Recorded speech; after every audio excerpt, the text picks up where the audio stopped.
MacVoices is sponsored by MintMobile. Cut your wireless bill to $15 a month at mintmobile.com/MacVoices. Welcome to MacVoices. This is the talk of the Apple community, and I'm Chuck Joyner. Folks, next month, it's hard to believe, MacVoices turns 14 years old. We've been doing this thing for 14 years. And the guest today is one of the guests that was on the very first episode of MacVoices. He's been doing what he's done for a whole lot longer than MacVoices. And that's Doug Adams of AppleScripts. Doug, it's great to see you. Thanks for being here. Oh, it's always a pleasure to hang out and spend some time with you, Joe.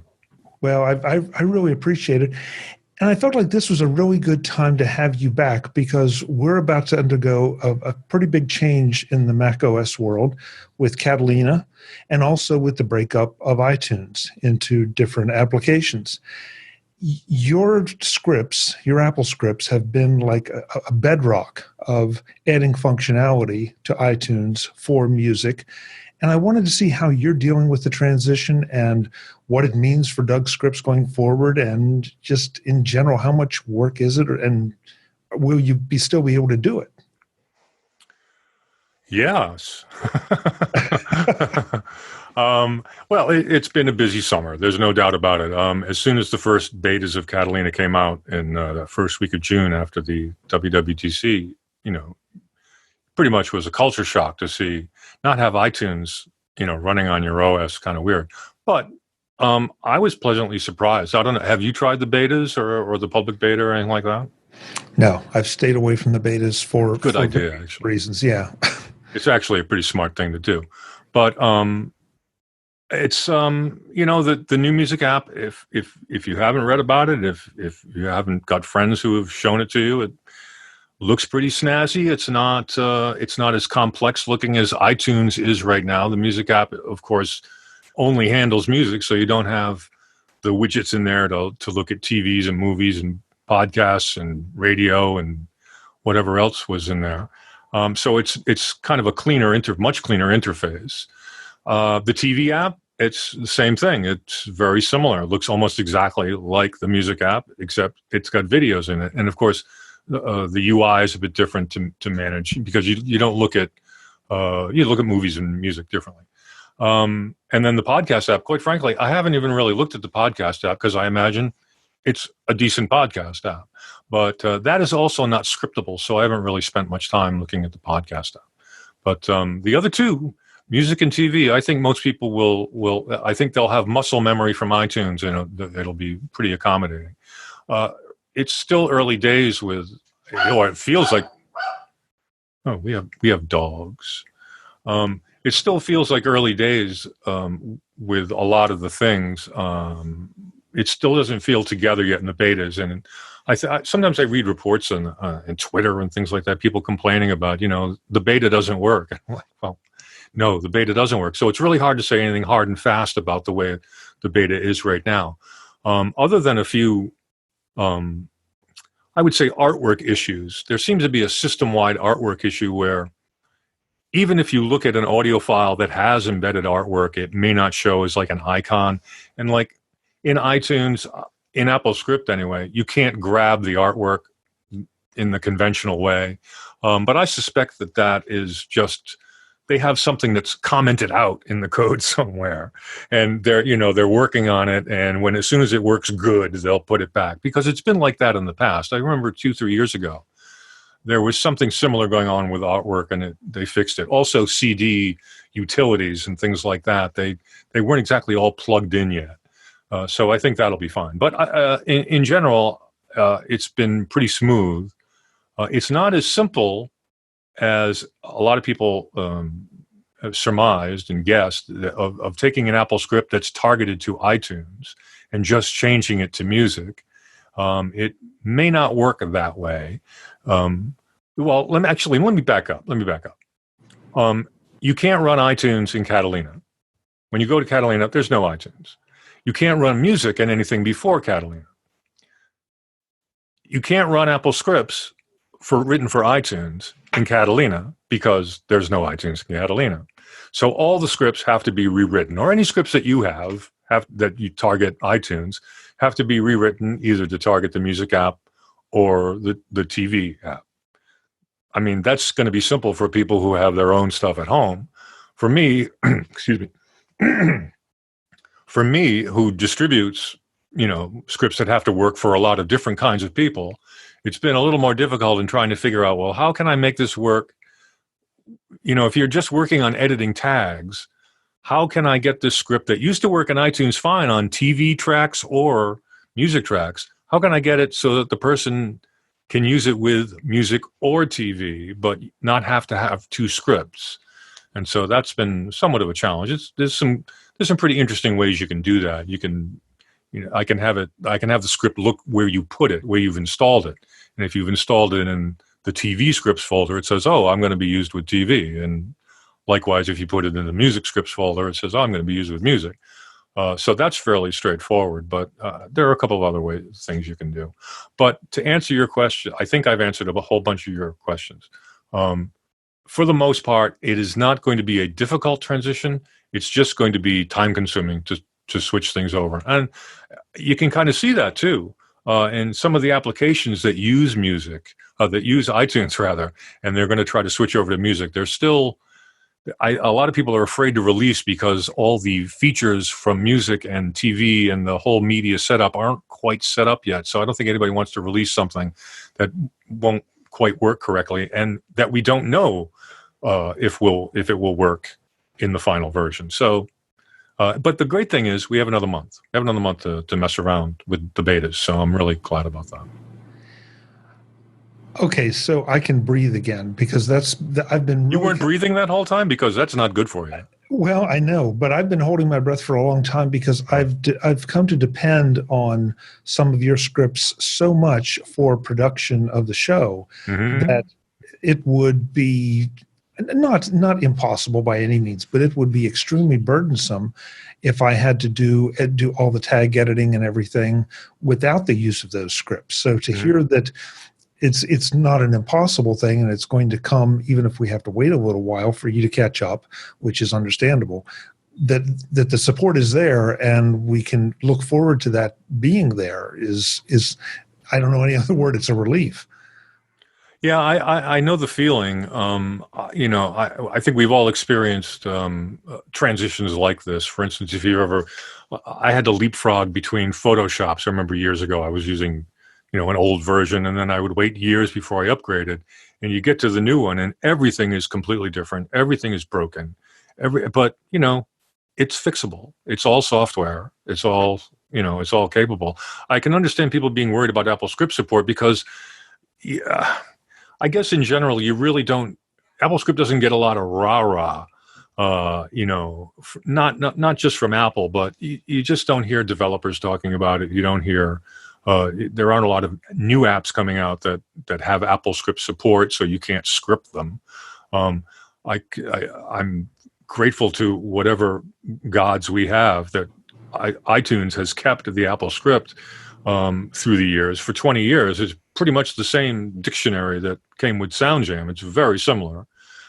So it's pretty amazing that iTunes has been allowed to keep the scripting. But the great thing about the scripting for iTunes and now for music is that it expands the capabilities of the app. And there aren't many apps that can do that with AppleScript support.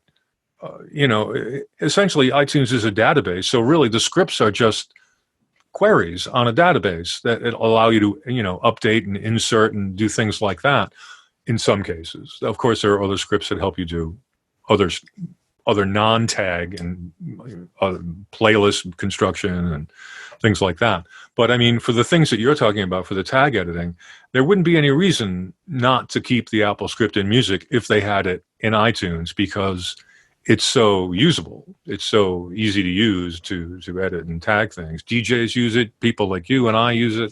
Completists use it. Fanatics use it. All those people use it. And I may have understated the case because I'm selfishly thinking about my production of MacVoices, but I also rely on a lot of your scripts for manipulating my music library in iTunes and gathering up playlists or correcting tags that are not correct A dozen different things. And frankly, as an aside, that's one of the great things about going and browsing your site. I go looking for something, and not only do I find that, but I find like half a dozen other things that, gee, I either didn't know I could do that, I didn't know it could do that, and now I want to do it. Well, it's that's like I said. Excuse me. Well, it's like I said. You're always finding new things you can do because of the way the AppleScript was built into the application. It's enabled new and different things to happen with the app that even the programmers couldn't have imagined. So it's very gratifying to hear that you're still using the scripts, but it's also pretty exciting that you can use an application like that in these days when, I think we're used to like these sort of iOS-centric apps that do one thing, and they don't need AppleScript support. They don't need to do anything except maybe hit up a web page or something like that. These complex apps are they're not around anymore, so they don't need AppleScript support. They're not these big monster apps, or they have their own scripting. I mentioned Photoshop. It's got its own scripting thing going too. But I'm glad it's around. I'm still glad it's here. Well, I think everybody should be. If you're a casual music user, then that's fine. But if you really dig in, and especially if you are manipulating your own library as opposed to Apple Music streaming, these scripts are, and I'm not going to pick out 1 or 10 or anything else, but these are essential tools that if you aren't using them, you really should go and look at, because I'm willing to bet that you're going to find at least a few that will let you do things that maybe you could do other ways, but it'd be awfully hard and awfully long. And Doug just does such an amazing job of putting an interface on these things and simplifying them so that it becomes fun to do them. Becomes fun to clean up your library. Yeah. I usually spend like an hour or two on Saturdays or every other Saturday or something, just, tidying it up. And it makes it so much easier when you've got, a nice simple interface that says, do you want to do this? You say, yes. What do you want to change this from this to that? Yes, do it. And it's done. Rather than you sitting there, click, enter, type, click, enter, type, click, enter, type, click, enter, type, and doing that whole repetitive stress thing. You can automate it and be done in a second and get back to listening to music. That's one of the great, like I said before, it's like querying a database. It's like running PHP on a MySQL. It's just very simple. But it's right there on your iTunes and your music. Yeah, and I don't undersell yourself, because the way the interface. I mean, I remember distinctly going to your site the first time and thinking, gee, I don't know anything about AppleScript, and I'm not quite sure how this whole thing is going to work. And I followed the instructions, pulled it down, and all of a sudden I've got a mini application running that does exactly what I want it to do. And so it's even though it's AppleScript and you and I are talking a lot about scripting, it's not, for the end user, you've made it not geeky at all. It just is like an additional feature or features built into whatever the application is. Yeah, the amazing thing about iTunes is that and music is that they have these script menus. You can access the scripts from the actual menu of the application, so it makes it feel like the script is actually part of the application. If it didn't have the script menu, I'm not sure how popular the scripts would be, because you'd have to run them either by double-clicking them in the Finder somewhere, or running them from I guess you'd have the system-wide script menu. But I mean, just by virtue of being within the application, they just feel a lot better. I know I really do spend a lot of time on the interfaces. They're really hard to make. I don't make them in Xcode. I actually hand code them. So it's like they used to do. You can't. I haven't figured out how to get a nib file from Xcode to run in an AppleScript. I'm sure it might be possible, but it's an awful lot of fun. It's like building a website by hand. In fact, my whole website is hand built. I don't use any templates or anything, except for the WordPress section, which is just the blog. Everything else, the script section and all that, is all hand coded, because I'm a nut for PHP scripting, and I love scripting. I forgot how I get stuck on that. Oh, I was talking about hand coding. so I just can't get enough of it. If I'm not working on a script, I'm working on the website, which is a script, essentially. Wow, I did not know the website was hand coded. That's another feat in itself. Yeah, well, it's fun. I mean, it started that way. I didn't understand how to code at first. All I knew was how to do very, very simple things with HTML, and it dawned on me that I could have, if every entry of the script had its own page, I could just call it up and show the page. And what I was doing was I was inventing MySQL, but I didn't know anything about MySQL at the time. I was just messing around with HTML. So it took me a long time to get from HTML to how to code a database, but because that's what I do now. But any excuse to mess around with automation to me is thrilling. It really is. I mean, I love making things happen that weren't happening a minute ago. You know what I mean? Yeah. So, yeah. There's no question, no matter what kind of automation we're talking about, whether it's AppleScript or something heavier duty, or even something as simple as text expander, when you do something and you hit that button and it does what you wanted to, there is that little dopamine hit. Like that you feel like taking the rest of the day off. It's like, wow, that's great. I'm going out to lunch early. See you later, everybody.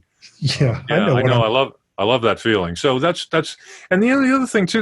I was thinking about this the other day too, is that I love languages, and I don't speak a lot of languages, but I like how languages go together. I like grammar and things. I'm not a grammarian, but I like observing how words work and how sentences go together. And I suspect that also has something to do with my fascination and interest in coding, because you're building something that's communicating in a way that's interfacing with other people, which is essentially what your speech does. You're interfacing with other people using a language. And so, I have a fascination for coding because of that. I think I'm really curious about language and how people, communicate. How, what are they saying up here, but what's really down here? That's what I like about language. So coding it's totally, you talk about dopamine. Absolutely. I get a thrill all the time. I'm mainlining my own dopamine. That sounds so sad. You're mainlining your code. Yeah, I'm mainlining my own dopamine. It's like, that just sounds like, I'm in an alleyway somewhere. It's like, and he's living on his own dopamine. Yeah, well, there are worse things to live on, I think. Well, yeah, I was thinking of that. MintMobile is sponsoring this edition of MacVoices, and that makes me very happy. Why? Because MintMobile is different than those other big wireless providers that all do the same thing the same way and expect you to keep footing the bill. MintMobile is a new kind of carrier doing business online without the need for big, expensive retail stores, and they pass the savings on to you.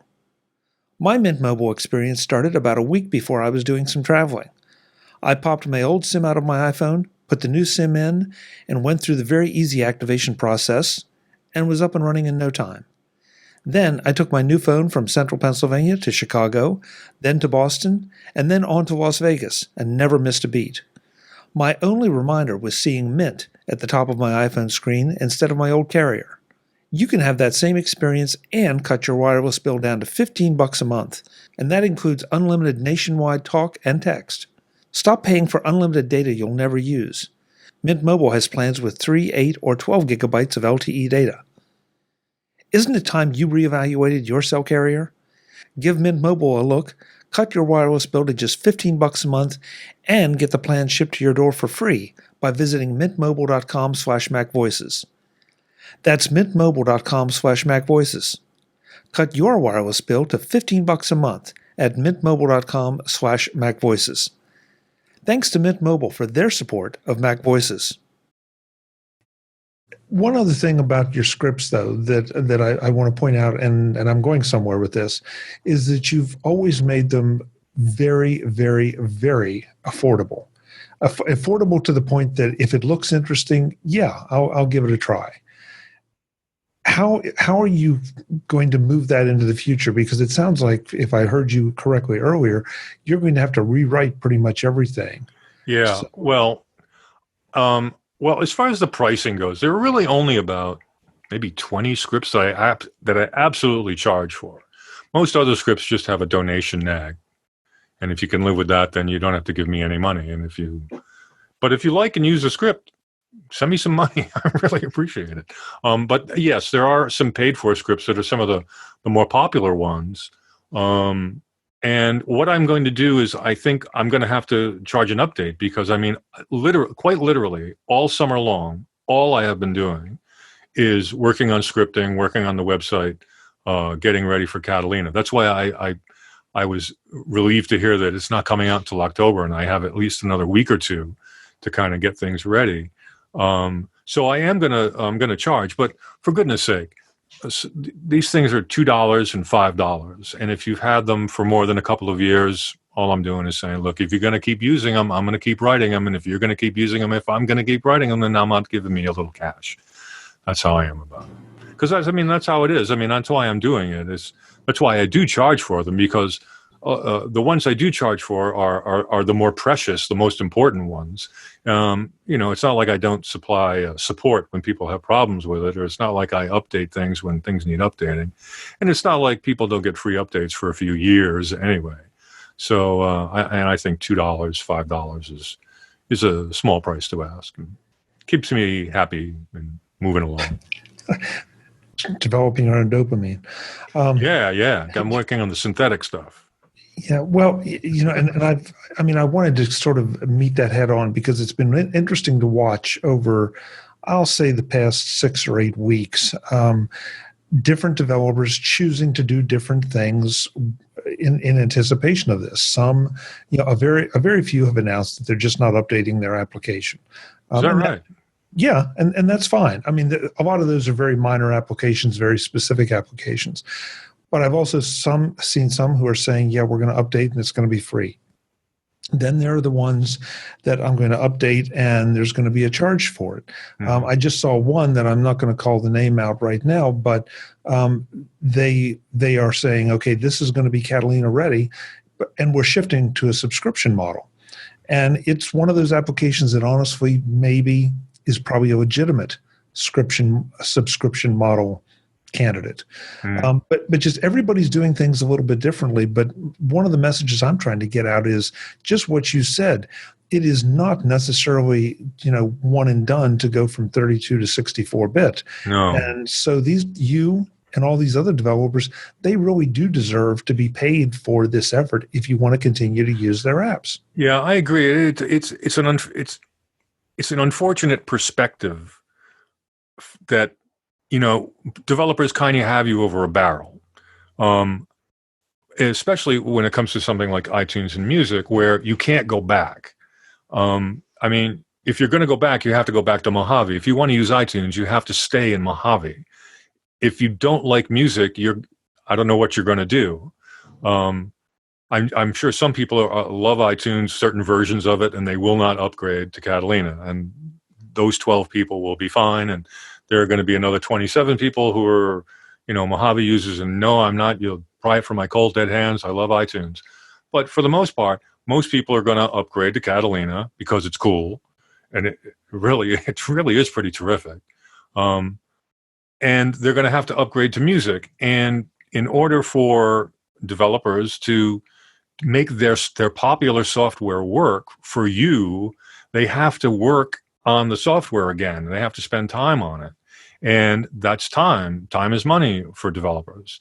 And I think a lot of them are going to be fair about it. They can say, look, if this just takes a week of us twitching this and changing that and dumping in a new framework or whatever, well, that's fine. But if some people are going to completely rewrite the app and use it as an excuse to upcharge, that's, well, I mean, I don't want to judge anybody either. I don't know what shops are doing. I'm just one guy. I have an idea of, how much I think my time is worth. But, for some smaller companies, I can definitely understand that it's stressful. It's not simple to go from 32 to 64. And I am aware of some developers who are just dropping their 32-bit apps. It's just too much trouble to go up to 64. They may build something new in 64-bit, but as far as like upgrading from that 30, they're gonna just leave it behind and start from scratch. But it's a difficult it's a difficult place to be for developers and for users. I don't think developers want to look like they're robber barons, and on the other hand, users don't want to feel like they're being conned by developers who are using this as an excuse to charge more money. I hope that people appreciate that. I do spend an awful lot of time. Here I am sounding like I'm begging for $2. It's only $2, but I mean. I spend a lot of time doing it. It's what I do. I don't go to work. I work on my website and AppleScripts and the podcast you hear me on. So, I could use the money, but I try to be fair about it. I think I set a cutoff date for some scripts. It would be like last March or something. If you bought it before last March, because frankly, nobody knew there was going to be a music app last March. We were caught off guard too. It's not like there's some secret society and Apple says, oh, by the way, you boys, here's the plan for the next 10 years. Act accordingly. We don't know. We found out about the music app when everybody else did. It catches you off guard. I mean, I had changed plans, so I didn't do anything all summer. I might have found other things to do. Might have found some time to go down to Narragansett Beach in Rhode Island and have some clam cakes, but I never had a chance to do that. So I spent time home coding. So I don't want to sound like I'm pleading. I'm just trying to give you the developer's point of view.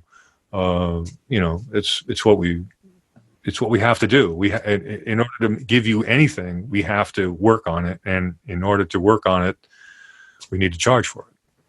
Yeah, and I don't think you're pleading at all. I think you're making a business case, which is something that I want to have people think about that from a business perspective. Because as a developer, you're right. In some ways, you may have to take a step back. The time that you are using to go from 32 to 64-bit could have been used to develop a new app, or could have been used to develop new features. And so, yeah, it's a time of challenge.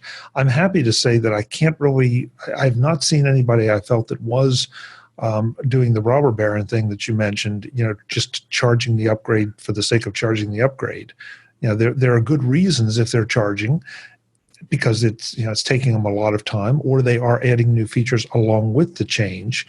So, I think that the developers, on the developer side, they're being very responsible. Sometimes the consumers can get a little crazy because they think that once they've bought it, it should be there forever.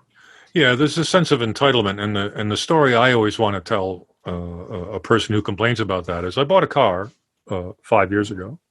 I bought a brand new car, and then the next year when the new models came out, I went to the car dealer and I said, "Okay, can I have my new car now?" And the guy goes, "Well, why? You got a car. We sold your car last year. You don't get another new car." It's like, yeah, but the new cars are out. Don't I get an upgrade? Don't I get a new one? Well, no, you don't. Well, why not? Well, because what do you mean, why not? It's the same thing with developers. We have to charge. We spend time making these things. You're not entitled to, free upgrades in perpetuity. It's just, it can't be done. It's not a sustainable model for. That's the phrase I should start using. The model is not sustainable as far as making a living goes. So if you're an independent developer, you've got to make that consideration. You've got to consider some people are going to be mad at you, but frankly, it's better for everybody. Doug, how many? You have to have a count. How many scripts do you have on your site? Well, the site has a counter on it that's tied into something. I don't know what it's counting. I'm not sure what it's counting. I don't know. It could be counting. I don't know what it's counting. But it says 495. But now, wait a minute. Don't get excited that there are 495 scripts. There are 495 scripts, but about half of those don't work anymore. They're what I call retro scripts. They worked with iTunes at one point in the past. iTunes has been with us since when? 2001? 2000? That sounds about. Is it almost 20 years? Well, iTunes has been with us for almost 20 years. So a lot of these scripts are, 15, 16, 17 years old, and they don't work with the modern version of iTunes. However, I leave them available because you might want to look at them to see if they do anything interesting that you could incorporate into something that you're doing. For instance, some things emulate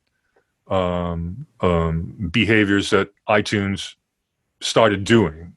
I can't think of anything offhand, but a lot of times we write a script because iTunes wasn't able to do something or wasn't doing something that I wanted it to. and then Apple fixes it and puts it back, and the script is useless.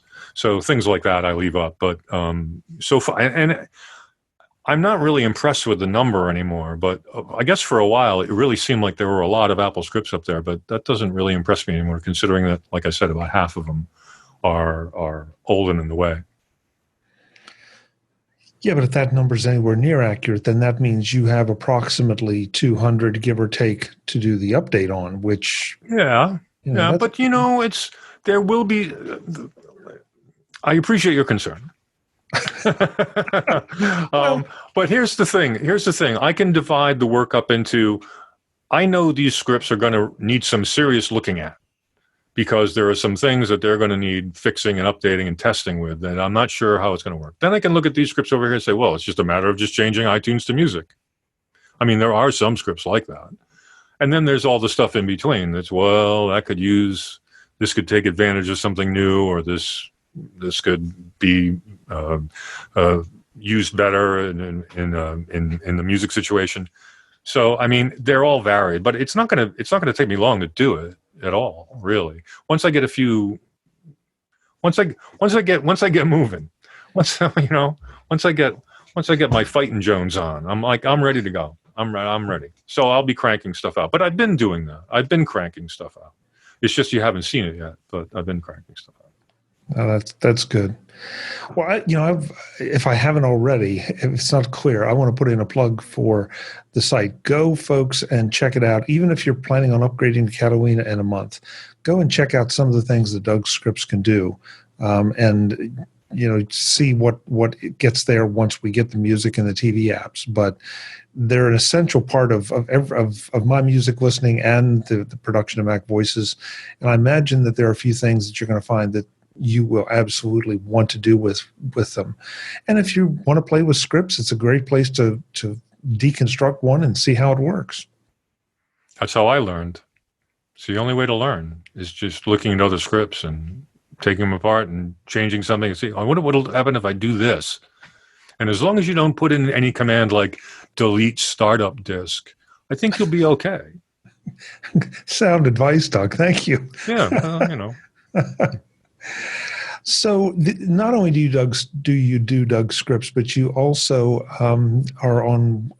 you and Kirk McElhearn produce one of my favorite podcasts, and I want you to tell me about all the podcasts that you're on and what you do.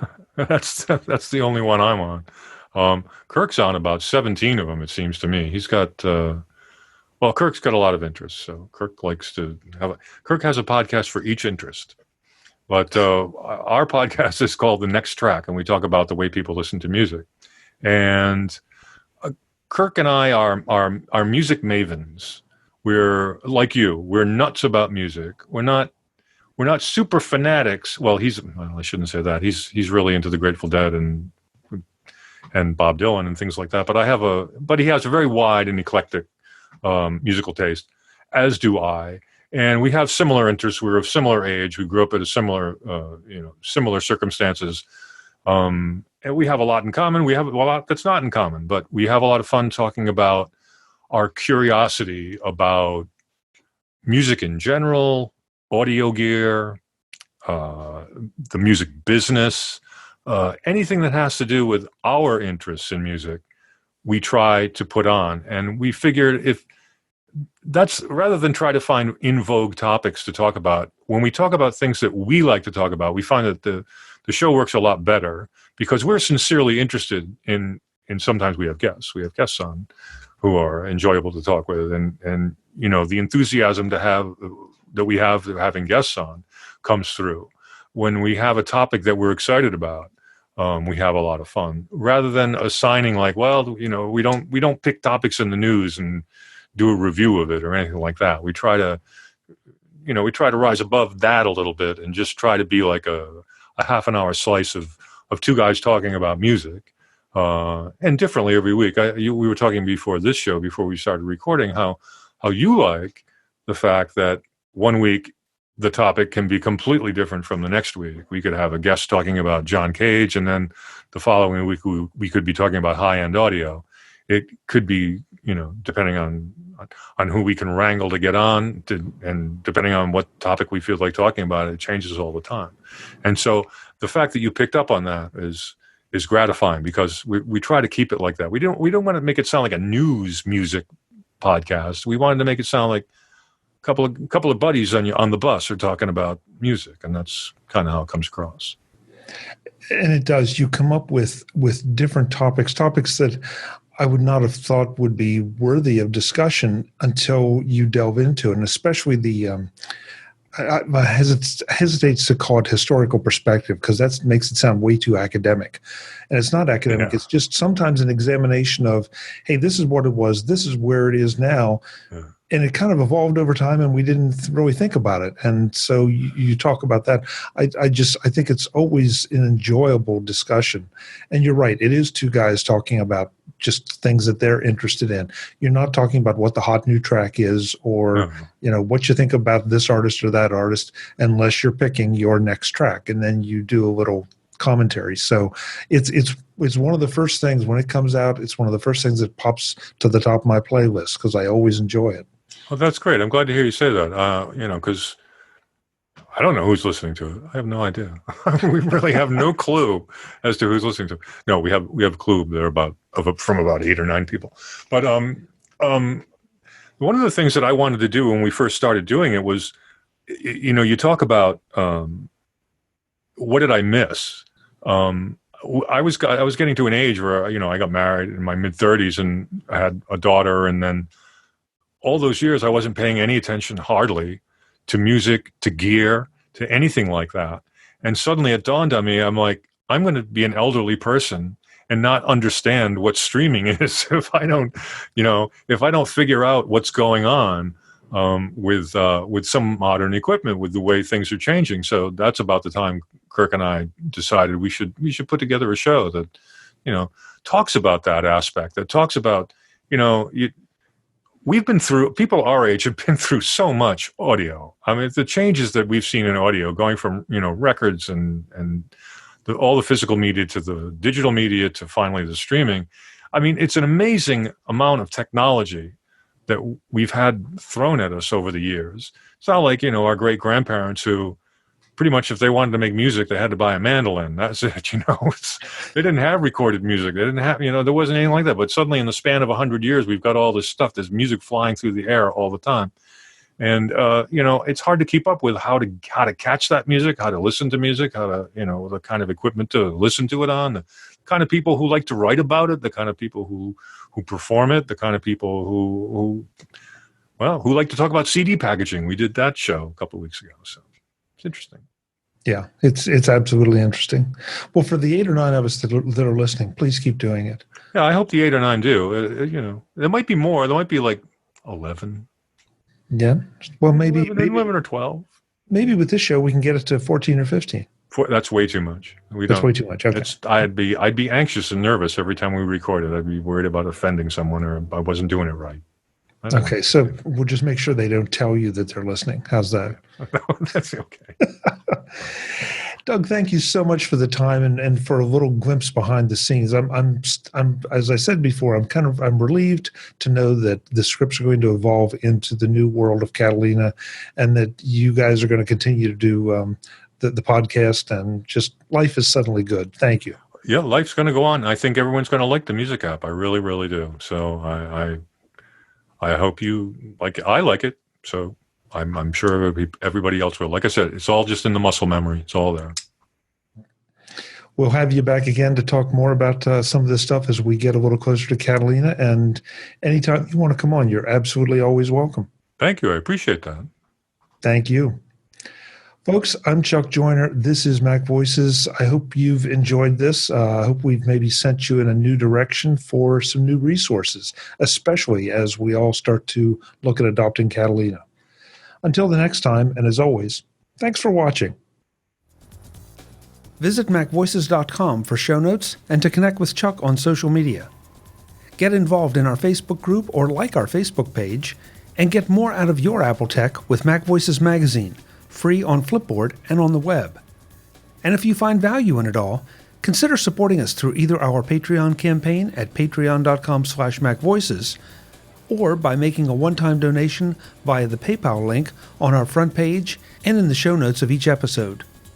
You will join these fine people who help bring you Mac Voices.